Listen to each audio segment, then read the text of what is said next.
Президенттин Жалал Абадтагы өкүлү аймакта эл менен болгон жолугушуусун улантууда. Абсатар Сыргабаев энергетиктердин шаары деп аталган Кара Көлдүн тургундары менен жолугуп, жеринен көйгөйүн укту. Жергиликтүү тургундар таза суу, жаңы конуштарга талапка ылайыктуу электр энергиясын тартуу, саркындуу суу системасы, инфраструктура, пенсия жана ички каттамдардын абалы боюнча маселелерди көтөрдү. Кара Көл шаарында 27 миңден ашык адам жашайт. Президенттин өкүлү менен элдин жолугушуусу Маданият үйүндө өттү.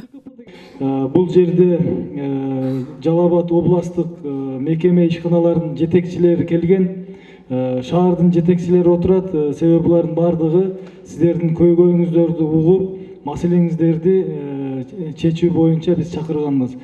Көйгөйлөр өтө көп. Ошонун бардыгы жеринде кандай чечилип атат, чечилип атабы же чечилбей атабы, аны дагы карайбыз. Ошону менен бирге биз областтын деңгээлдеги чечиле турган маселелерди сиздерге тез аранын ичинде мүмкүн болсо бүгүн чечип бергенге аракет кылабыз. Биздин жаңы конушка инфраструктурада теге канализация, суу, свет маселесин чечип берели деп, жолдордун маселесин деп.